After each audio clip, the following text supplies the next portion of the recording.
이야기입니다. 도표성에 대한 이야기인데 이제 1절에 내 하나님 여호와께서 이 열국을 멸절하시고 이제 가나안 땅에 있는 그 가나안 족속들을 멸절합니다. 그렇죠? 확고함이죠. 신명기서는 아직 가나안 땅에 들어가기 이전이잖아요. 그러나 완전히 확고한 마음이죠. 보는 것처럼 눈에 보이는 것처럼 선명하게 아예 다 가져요. 멸절하시고 멸절하실 것이다. 멸절하거든. 뭐 이런 말이 아니고 아예 멸절하시고 그렇게 말씀하잖아요. 내 하나님 여호와께서 그 땅을 내게 주심으로 그것도 확신하잖아요. 눈에 보이듯이 이건 어떤 될 거야, 된다 이런 차원이 아니에요. 완전히 하나님께서 모세에게 분명하게 보여주셨던 거예요. 내가 필경 그것을 얻고 그들에게 각 성읍과 각 가옥에 거할 때에 그러니까 이제 요단강을 건너서 이제 요단 서편으로 가야 되잖아요. 현재 요단 동편이거든요. 근데 요단 동편에서 도피성을 이미 3개를 지정을 했어요. 요단 동편에. 그러니까 이제 또 요단 서편에 들어가서 또 3개를 더 지정하라 이 말입니다. 2절 내 하나님 여호와께서 네게 기업으로 주신 땅 가운데서 새 성읍을 너희를 위하여 구별하고. 그러니까 이제 들어가서 새 성읍을 구하는데 이때는 뭡니까? 아직 가나안 땅에 들어가지 않은 상태라 그 새 성읍에 대해서 구체적인 지명은 없어요. 그렇지만 그 여호수아서 20장 7절에서 9절까지에는 새 성읍의 이름이 나오는데 게데스, 세겜, 기럇 아르바라는 새 성읍은 여호수아 20장에 이제 구체적으로 언급이 되어 있고 여기에서는 아직 들어가기 이전이라 그냥 크게 새 성읍만 했다. 그 대신 이제 새 성읍을 나누는데 이것을 만들어가는 원칙이 있는 거예요. 원칙이 뭐냐면 3절에 내 하나님 여호와께서 내게 유업으로 주시는 땅의 전체를 3구로 분하여 그 돌을 닦고 무릇 살인자를 그 성으로 도피케 하라. 이 뭐냐면 3구로 들어가서 세 개를 나누는데 어느 지파가 가더라도 중앙이게. 여러분 이게 뭐랑 똑같은 데입니까? 정방형이라 그러나요? 정방형. 어느 곳에 가더라도 동일한 시간이 걸려요. 그래서 이제 이것을 만드는 이제 근본적인 이유는 뭐냐 그러면요. 이제 지파가 각 찢어지기 때문에 누구든지 예루살렘으로 도피하기 너무 어려운 거예요. 그러니까 성전으로 도피하기는 어렵기 때문에 이제 각 지파가 어느 지파든지 뛰어가기에 적당한 곳에 3개를 만들어 놓은 것이죠. 3개를 만들어 놓는다. 그래서 그 성읍으로 도피케 하리라. 4절에 살인자가 그리로 도피하여 살만한 경위는 이러하니 곧 누구든지 본래 혐오이 없이 부지중에 그 이웃을 죽인 일입니다. 이 혐오이 없다는 건 뭐냐면 평상시에 원망하고 미워하는 것이 없었다라는 거예요. 그러니까 이제 예를 들어서 5절에 보이는데 가령 사람이 그 이웃에게 벌목하려고 삼림에 들어가서 손에 도끼를 들고 벌목하려고 찍을 때에 도끼가 자루에 빠져 그 이웃을 맞춰 그로 죽게 한 같은 것이라. 이런 사람은 그 성읍 중 하나로 도피하여 생명을 보존할 것이냐. 그러니까 이제 둘이서 나무를 하러 들어갔다가 그 도끼자루에서 도끼가 나가서 머리를 맞춰서 죽은 거예요. 그럴 때 그러면 산속에는 둘밖에 없잖아요.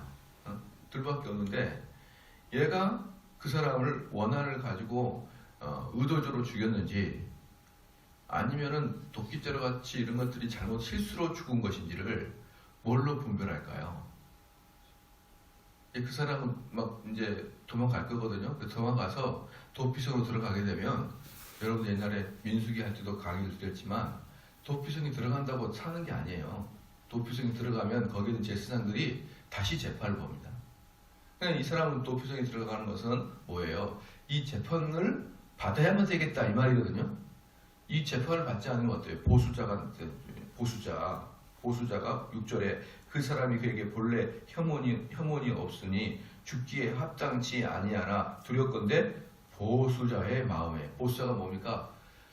죽일 수 있는 그 피해자의 가까운 친척은 합법적으로 피를 통하여 갚을 수가 있기 때문에 그걸 보수자라 그러는 거예요.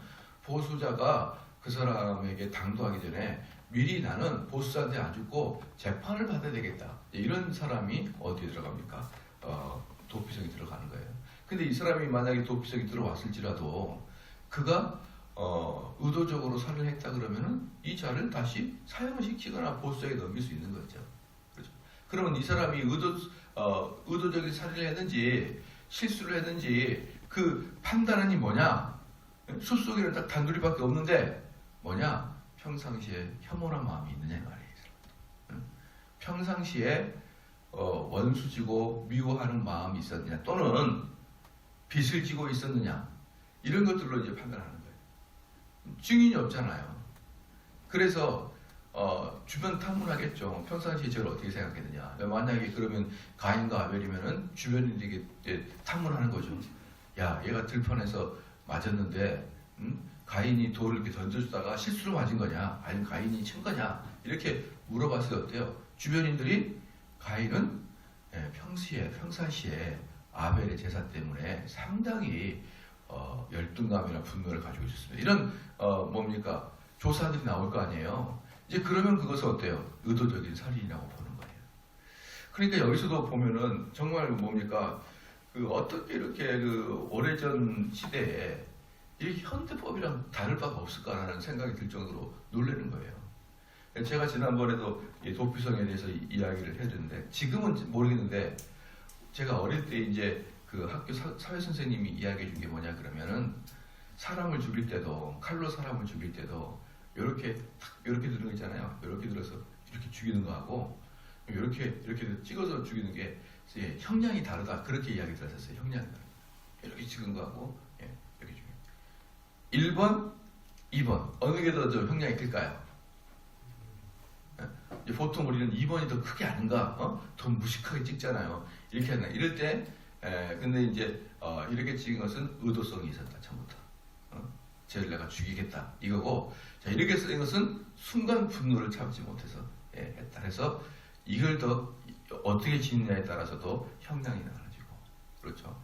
그 다음에 밖에 해가 있느냐 없느냐 이런 것들도 형량이 달라지고 그렇기 때문에 지금 이게 뭐냐 그러면 의도성을 보이는 거예요. 같은 살인이고 같은 이 어떤 결과물이 났을지라도 이 사람의 의도성을 지금 형법에서는 분명히 따집니다. 의도성이 있냐 없냐. 그렇죠. 그리고 사람을 이렇게 두들겼어요. 때렸는데 하도 많이 때려서 죽은 거예요. 그러면 또 의도성을 살피는 거예요. 얘가 진짜 화가 나가지고 죽을지는 몰랐고 너무 화가 나서 때렸느냐 아니면 처음부터 죽일 마음을 가지고 때렸느냐 이걸 분별하는 거거든요. 그러니까 이것을 지금 형법에서는 대단히 예민하게 보는데 그래서 사람들이 어때요? 우발적입니다. 저는 우발적이었습니다. 저는 전혀 죽일 마음이 없었습니다. 그러면 형벌이 10년 왔다 갔다 합니다. 10년 왔다 갔다. 그죠? 의도성이 없다 그러. 살인은 최소 5년부터 올라가니까 그렇게 두들겨 팼지만 의도성을 가지고 있지 않으면 5년, 6년, 7년. 근데 이건 어떻습니까? 15년 무기징역 살인은 이렇게 올라가기 때문에 의도성이 있냐 없냐는 거의 10년을 플러스 마이너스 합니다. 아무리 내가 때려도 아무리 찔러도 의도성이 있냐 없냐를 보거든요. 그런데 이것을 그 옛날에 이 법정에 그 마음의 의도성까지 판단을 해라 라고 이 법률에 제시하는 경우는요 고전문법은 없어요. 옛날에는. 그러니까 이런 걸 보면은 시대를 초월하는 문헌이다라고 볼 수가 있고 하나님께서는 우리에게 무엇보다 중요한 것은 뭡니까? 마음의 동기예요. 동기. 마음의 동기입니다. 그래서 아마 이 사람이 도피성이 들어와가지고 억울합니다. 저는 저 친구를 죽일 이유가 하나도 없었습니다. 그러거든요. 그러면 내가 한번 알아볼게. 동영상을 알아봤더니 제 둘이는 둘도 없는 친구입니다. 저는 저 사람을 죽여야 될 이유가 없습니다. 이런 증언들을 받고 나면은 어때요? 그 죄를 도피성에서 보호를 해주는 겁니다. 죄를. 그렇죠? 여러분 이게 하나님은 그렇게 마음을 중요하게 본다는 것을 여러분 아셔야 됩니다. 또 이것도 뭐랑 똑같냐 그러면요. 뭐랑 동일하냐 그러면 모든 사건 사건을 지금 오늘날로 끌어와서 오늘날의 시각으로 이 사건 사건을 보면 안 돼요. 이것도 여기에 포함되어 있는 거예요. 그 당시에 이 사람이 처해 있는 상황으로 다시 돌아가야 되는 거예요. 그 당시에 다시 돌아가야 돼요. 예컨대 뭐랑 똑같냐 그러면 지금으로 보면 첩을 두는 것은 너무 옳지 않죠. 근데 아브라함도 첩이 있었잖아요. 그런데 여러분 가만히 성경을 보면은 아브라함이 첩이 있다는 것에 대해서 어때요? 성경이 책망하지 않습니다. 왜 책망하지 않냐 그러면 그 당시에는 그게 일상적인 일이었으니까. 그 당시에는 그 일이 일상적인 일이었기 때문에 그것을 큰 오류로 보지 않는다 이 말이에요. 여러분 무슨 말인지 아시겠죠? 근데 그것을 끄집어내가지고 지금 21세기의 시각을 보면서 야 첩이 있어? 그럼 심지어 아브라함까지 책망하고 야곱은 두 말도 없이 욕을 먹어야 되는 것이에요. 그러니까 이러한 것들을 여러분 잘 알아야 됩니다. 아이고야 10년 전에 그랬어? 아이고야 20년 전에 그랬어? 여러분 이건요 이 도피성의 개념에 대해서 완전히 우리 인간을 너무나 뭐라 그럴까요? 너무나 잔인한 거예요. 너무나 잔인. 그래서 저는 지금도 이렇게 가만히 보면은 물론 이제 의도성이 있는 사람들은 정말 나쁘죠. 의도성 있는 사람들은. 근데 의도성이 없이 지금 예를 들어서 저 같은 사람도 박사과정을 하고 있지만 이 박사과정이 저에게 목숨을 걸 만큼 중요한 게 아니에요. 저에게. 제가 왜 박사과정을 받는지는 누차 설명을 드렸지만 한 번 더 드린다 그러면 제가 다른 데 나가서 강의할 때 제가 박사과정이었으면은 거기 목사님들이 제 강의를 듣기 힘들어해요. 여러분 입장을 바꿔놓고 생각하면 그렇지 않겠어요? 그렇기 때문에 그러나 그들이 꼭 들어야 될 내용들이 있거든요. 그들이 아무리 목사님이건 아무리 신학 석사고 박사건 간에 모르는 거 많아요. 그러나 그들이 들어야 될 게 있습니다. 들어야 되는 게 있는데 제 학위 때문에 그들이 이걸 못 준다 그러면 내가 힘들게라도 공부를 해서 내가 박사를 받겠다 이런 마음을 갖고 있는 거예요. 그렇기 때문에 이 박사과정이 저에게는 어때요? 엄청나게 중요하거나 이 박사과정을 내가 박사를 받음으로 인해서 내 신분의 변화가 막 생기거나 그런 게 아니에요, 여러분.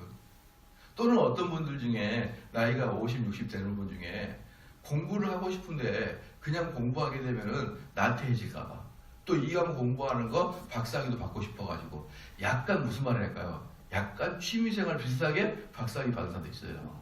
있겠죠. 이제 나이가 5, 60 돼서 공부 좀 하고 싶다 이런 분들도 있단 말이에요. 그럼 그들은 어때요? 대학교 졸업하자마자 미국에 가서 유학을 하고 그 유학을 해서 박사를 받아서 한국의 대학교 교수로 오려는 그런 절대절명의 순수 박사보다는 어때요? 마음 상태가 확실히 다르죠. 그럼 곧바로 뭐 할 수 있습니까? 논문 대필 같은 거 할 수 있어요. 여러분. 그런 자들은. 왜? 자기한테 별로 중요한 일이 아니니까. 이 박사로 자기가 뭔가 교수를 해보려고 그런 게 아니니까.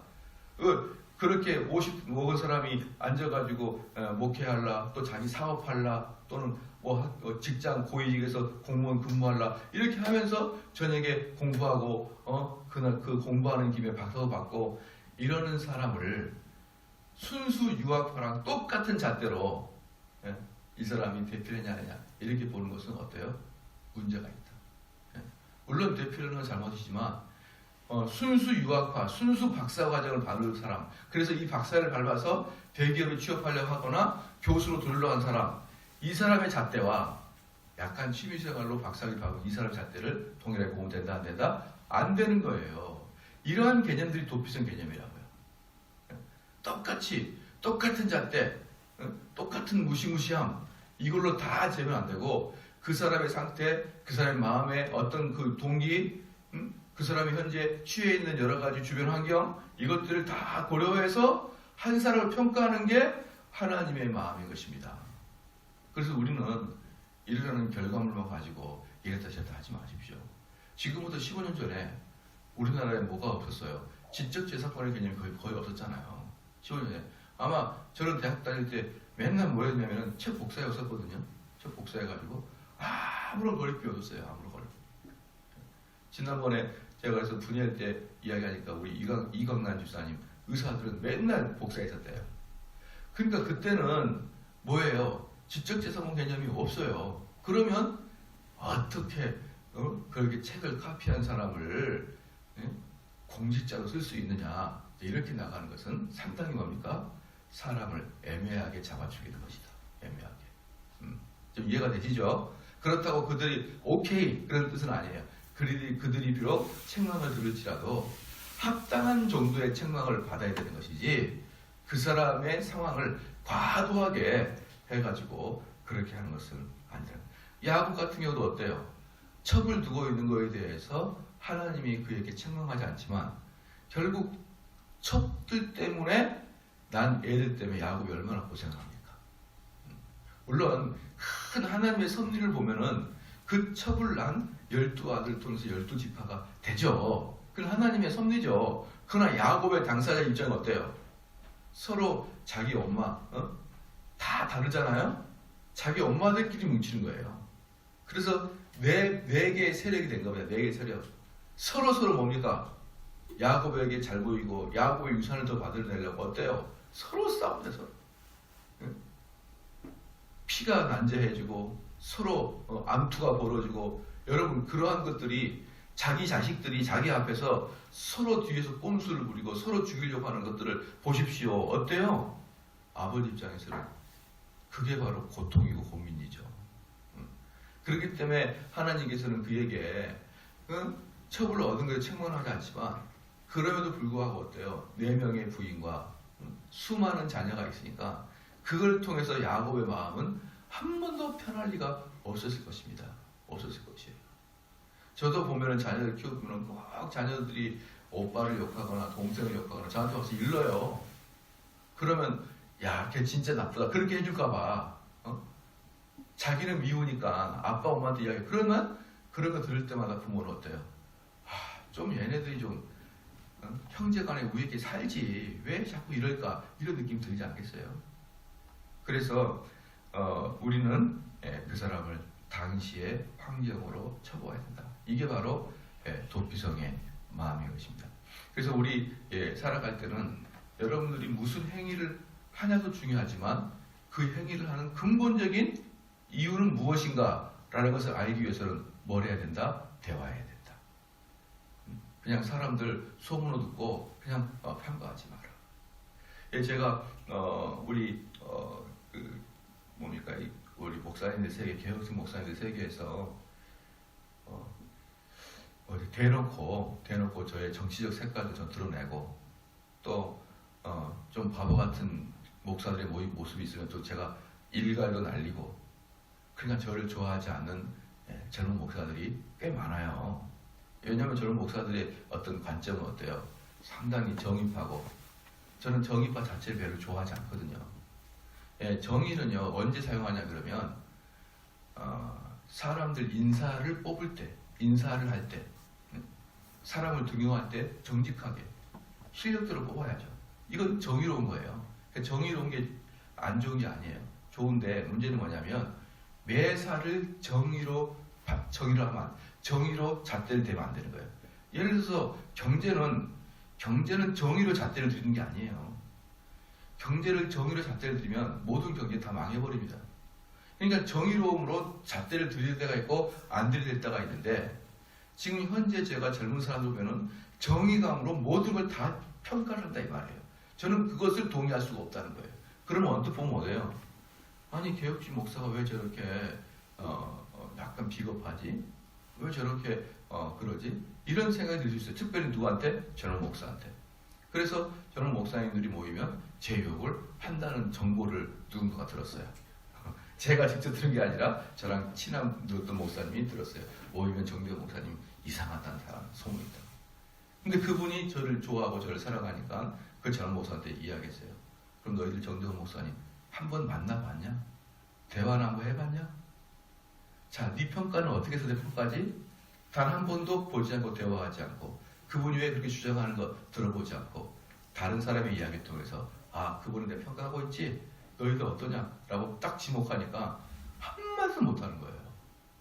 저는요 아무리 그분이 어리고 아직 사회적 경험이 없어도 직업이 뭡니까? 목사죠. 목사는 강대상에서 서서 설교를 해야 될 사람이죠. 그러면 항상 입으로 사람들을 끌고 가야 되는 사람입니다. 그 사자가 무슨 사자인지 아십니까? 그 목사랑 똑같은 사자를 쓴 사자가 교사예요. 교사. 스승사자입니다. 목사 스승사자예요. 스승사자 쓰는 또 직업이 뭐냐면 뭡니까? 서산대사 할 때 대사, 원효대사 할 때 대사자가 스승사자예요. 그래서 우리나라에 많은 사자가 있어요. 안중근 의사 할 때 사자 있죠? 그 사자는 선비사자예요. 스승사자 아닙니다. 스승사자 써주는 직업이 몇 개 없어요, 여러분. 뭡니까? 만민을 가르친 자예요. 만민을 가르치는 자.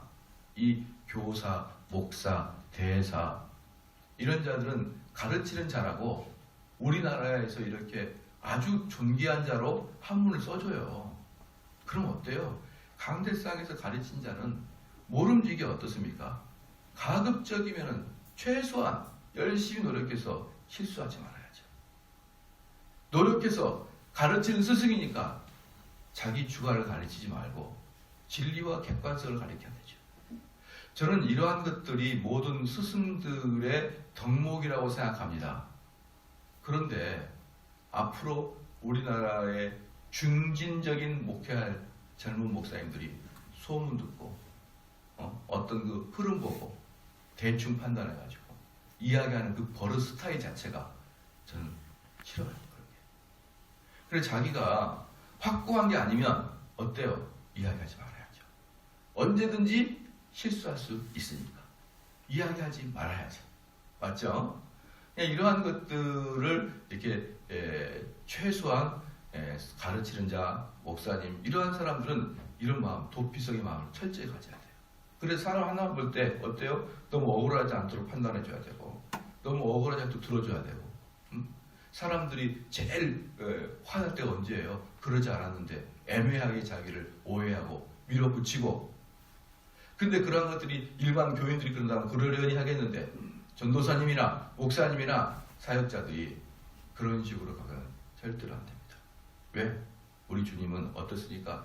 그 마음을 헤아려서 그를 판단하라. 이게 도피성 아닙니까? 그렇죠. 좀만 더 볼게요.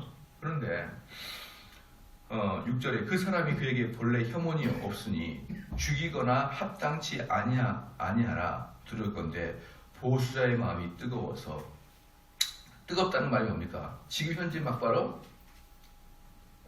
감정이 너무나 올랐단 말입니다. 그러니까 어때요? 일단 뜨거워서 시간이 지나면 식어지게 돼 있는 거예요. 뜨거워서 그때를 피하는 겁니다. 살인자를 따르는데 그 가는 길이 멀면 그를 따라 미쳐서 죽일 가더라. 길이 멀다 그랬어요. 그래서 길이 멀다는 것이 뭐냐 그러면 세 가지입니다. 첫 번째는 진짜 머는 거. 진짜 머는 거. 두 번째는 길이 평탄치 않아 꼬불꼬불해가지고 오르락 내리락 또 가다가 무슨 그 방해물이 있고 이런 것들도 길이 멀어요. 그래서 도피성은 항상 길을 평탄하게 쫙 신장로처럼 뻗어나게 합니다. 도피성이 있는 곳은 어떠한 방해물이 없도록 아주 일직선으로 도피성을 쭉쭉 만들어놔요. 멀지 않게 단숨에 달려갈 수 있도록. 그 다음에 세 번째 뭐냐면 길 찾기가 어려워요. 그렇죠? 우리 삼성에서 제일 찾기 쉬운 교회가 어디예요? 삼성제일교회죠. 어디서나 다 보이잖아요. 어디서나. 이것처럼 어디서나 다 보이는 곳에 도피성이 있어야 됩니다. 만약에 사거리가 있으면 어때요? 이정표를 세워놔야 돼요. 이 세 개가 진짜로 실질적으로 거리가 먼 거. 두 번째는 도망가려고 그러는데 산 비탈이나 내리막길이 있고 돌이 있고 또 무슨 방해물이 있어서 접근하기가 어려운 상태. 세 번째 어떻습니까? 길 찾기가 어려운 상태. 이 세 가지를 배제해서 도피성을 만들어요. 누구든지 볼 수 있도록, 누구든지 갈 수 있도록, 누구든지 한다고 하면 반나절 안에 도달할 수 있도록 아주 정교하게 그래가지고 도피성을 이 12지파의 어떻습니까? 정방향, 그 정방향이 어떤 거예요? 그 벌집 모양으로 딱딱 거의 어디서 가든지 반나절이면 도착할 수 있도록 전체 6개의 성읍을 따로 구별하여서 거기다가 여러분 도피성을 만들어놨습니다. 이 아시죠? 이 신약의 도피성의 예언이 누구죠? 예수 그리스도잖아요. 예수 그리스도. 예수 그리스도가 도피성을 예언하는 거예요. 그렇기 때문에 우리는 어떻습니까? 도피성을 향해서 뛰어가는 거예요.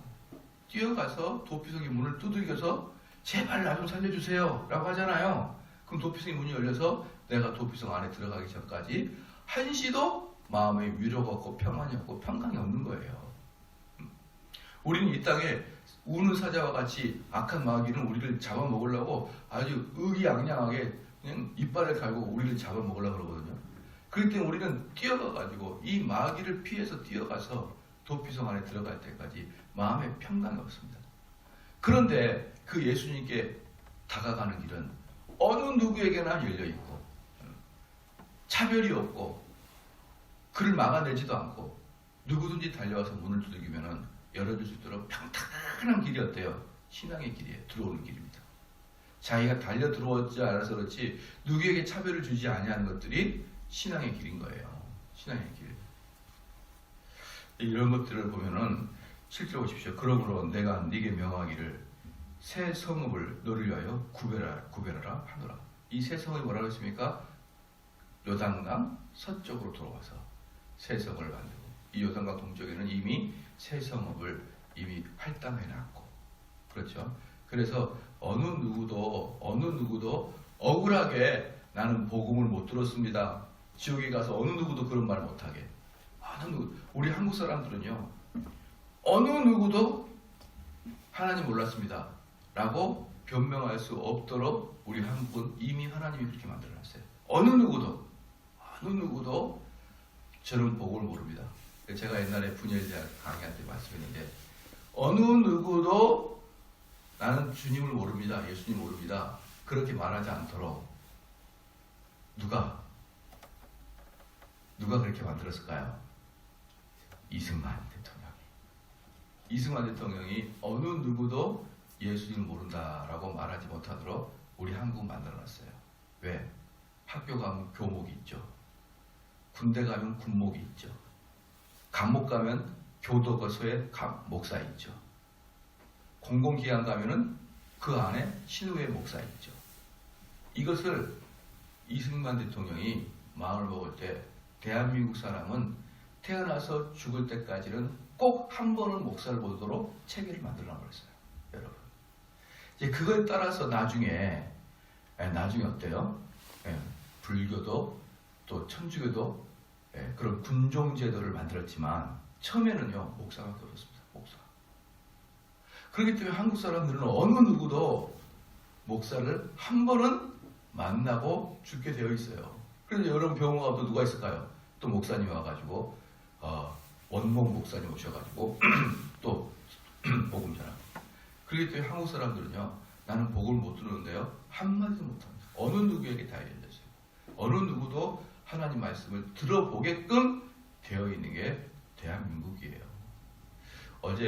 지난주에 벌써 그전에요 우리 지대성 집사님하고 대화를 했어요. 지대성 집사님하고.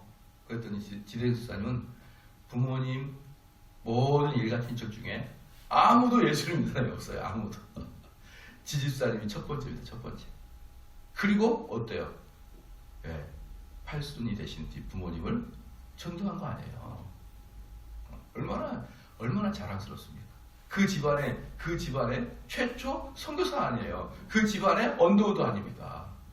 그것을 또 뒤에서 우리 강 집사님이 또 이제 쥐락펴락하는 그 시스템을 잘 봤지만 저는 이제 그분들의 가정을 보면서 하나님의 역사가 제가 그랬어요. 어떻게 대한민국에 살면서 어떻게 교회를 한 명도 다니는 사람이 없었어요. 지금까지 제가 그랬어요. 그때 어릴 때 몇 번 다녀봤는데 그랬습니다. 그런데 그 어머니 아버지가 교회를 다니면 너무 좋아요. 특별히 어머니가 너무 좋다는 거예요. 다 알아듣지 못하겠는데 좋아요. 그 다음에 두 번째 목표가 뭡니까? 지집사님 형님을 전도하는 거예요. 그 어머니도 그런 마음을 갖고 있는 거예요. 와보니까 신앙생활이 너무 좋아요. 지집사님도 그러는 거예요. 그래서 이 다음 순위는 형님. 어때요? 얼마나 아름다운 성교고 전도입니까? 그렇죠? 그래서 어느 누구도 올 수 있도록 이렇게 평탄하게 했고 오는데 방해하지 않도록 이렇게 만들어 놓은 게 복음의 길인 거예요. 복음의 길로 들어오려는데 벌써 들어오기 전부터 너무 어렵고 아유야 깜짝깜짝 놀래고 그러면 안 되고 오히려 들어오기가 편해요. 그래서 이 사역을 쭉 하다 보니까 아예 신앙생활 처음 하는 사람이 쉬워요. 다른 교회에서 열심히 하다가 막 권사님 되고 이런 분들은 목사님이 이야기가 다른 목사들하고 많이 다르다, 좀 이상하다 그러는데 신앙생활 처음 하는 사람은 원래 목사는 저렇게 말하나 보다 이렇게 하기 때문에 아무런 문제가 없어요. 그래서 지집사님 어머님도 너무나 감동되고 좋아요. 그런 걸 보면서 너무 감사했어요. 너무 감사했고 이게 바로 복음의 길이고 이게 그리스도가 우리를 초청하는 길이다. 어느 누구에게도 차별 없으시고 그렇죠. 자기가 원하시는 분들은 내가 주님을 믿겠습니다라고 자기 마음에 감동되고 여는 사람들은 어느 누구에게도 어때요? 은혜가 쏟아지고 그게 심각한 우상 숭배하다가 지금 예수를 믿는 사람이나 젊었을 때는 맨날 세상 일하다가 다 늙어서 지금 예수를 믿는잖아. 어릴 때부터 예수를 믿는잖아. 똑같습니다. 은혜 들어가는 것은. 은혜 들어가게 되면 50년, 60년을 이 세상에 살다가 오늘부터 은혜를 받으나 50년, 60년 동안 내내 은혜를 받으나 그 마음의 기쁨과 감동은 똑같다니까요. 그게 하나님의 방법인 것입니다. 여러분들도 이 도피성의 개념 잘 이해하시고 특별히 여러분 다른 사람 너무 억울하게 평가하지 마세요. 얼마나 여자가 한을 보면은 온유월에도 소리가 내다 가집니까? 사람들 한 품게 내가 막 그러지 마세요. 한이 얼마나 그래요. 한 품게 하지 마요. 기도하시겠습니다. 하나님 아버지요, 정말 하나님께서 이스라엘 백성을 향하여 이 도피성 제도를 만들어 주신 그 근본적인 원리, 이유를 잘 알게 하여 주심을 감사합니다.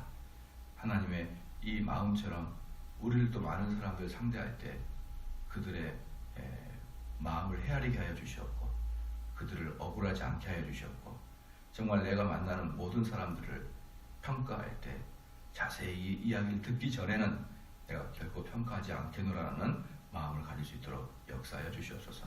특별히 예수 그리스도를 예표하는 이 도피성을 향해서 우리가 그 안에 들어가기 이전까지 우리의 마음에 평강과 안식이 없다는 걸 알게 하여 주시옵고 내 주변의 많은 자들을 주님의 품으로 달려올 수 있게 하기 위해서 전도할 수 있는 자가 되게 하여 주시옵소서. 감사드리며 예수님의 이름으로 기도합니다. 아멘.